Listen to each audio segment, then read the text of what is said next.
This is a Fox News alert on the so-called DACA program for so-called dreamers, those hundreds of thousands of young immigrants whose legal status right now is up in the air.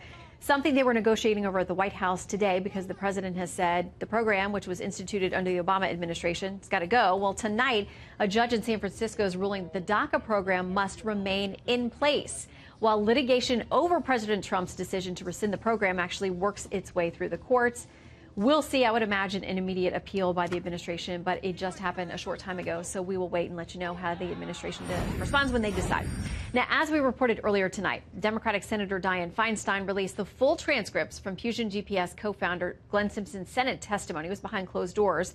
Also tonight, President Trump's attorney, Michael Cohen, has filed a pair of lawsuits. One against the website BuzzFeed, that's in state court. The other suit is against Fusion GPS, that one's in federal court. Now, both of them are over the so-called dirty dossier with its unverified allegations on President Trump and his associates' ties to Russia. Cohen's alleging the dossier, which BuzzFeed published, painted him as having a possibly criminal relationship with the Russian government. Here with instant reaction to all of these late-breaking developments is Republican Congressman from Utah, Chris Stewart. He's also on the House Intelligence Committee, so he knows all about these things. Good to have you tonight. Good to be with you. Thank you. Okay, so where do we start? First of all, what do you make of this ruling out of San Francisco that this administration has to uphold the previous administration's decision to institute DACA basically by executive order? You know, it's difficult. I think I'd just say this. These are decisions that are best made in the Congress. They're best made in the political body, not in the courts. I think that's an appropriate response, and hopefully that's where we end up.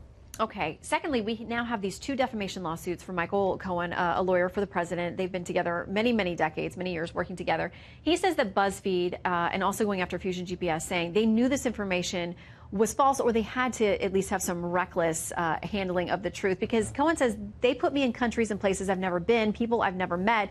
They should have at least checked this out. He's going to court. Oh, no doubt about it. I'm glad that he is. So, look, this is a private citizen. He hadn't thrust himself into the public realm. He's a private citizen doing his job, and they accused him not of jaywalking. They accused him essentially of treason.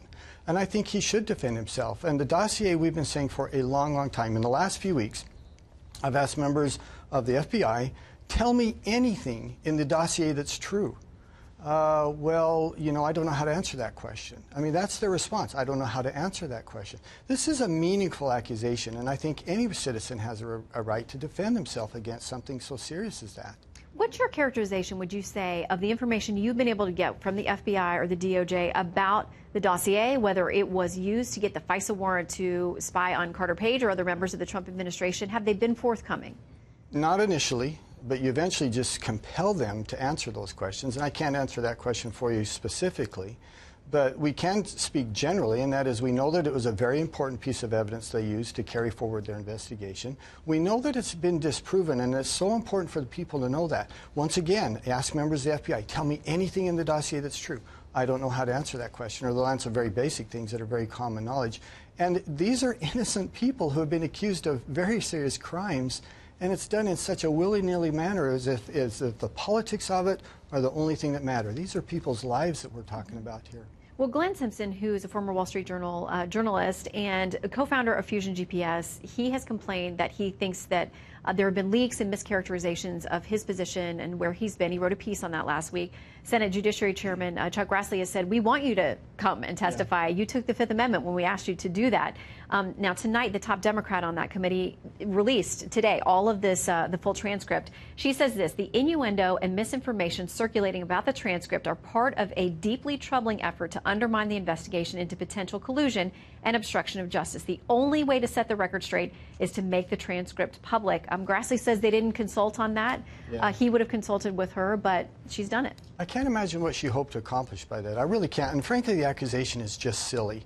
I mean, look, a year ago, there were so many Democrats who really expected that this president would be impeached for collusion. And now, after all of this time in this investigation, they're very, very frustrated that the evidence isn't pointing to that. So then they're left with this one other option, that is, well, the investigation was therefore tainted or it's incomplete. We have interviewed dozens and dozens and dozens of people, thousands of hours. Our report, which will be completed fairly soon, will be hundreds of pages long. But if the evidence of collusion is not there, maybe those people were innocent. But instead, their presumption is, well, the investigation is a failure, or the people are trying to protect the president. It's just not true. And frankly, It's silly for her, I think, to have taken this unilaterally, to have taken this action, and I don't know what she hoped to accomplish by it. Really quickly, because we're out of time, but there's a Democratic strategist and activist out there who has said basically after reading this, you have to think that the GOP was covering for the president and for his associates. He says members of Congress, GOP members, will go to jail. Okay, well, I'd be willing to bet some money on that. I mean, I have no evidence of that at all. I don't think that he does. If he does, then please bring it forward to us. We'd love to see it because it's not something we've seen up at this point, that's for sure. All right, Congressman, thanks for coming in tonight and giving us an update. We know that the committee has a lot of work ahead, and we'll look forward to the result. Thank you.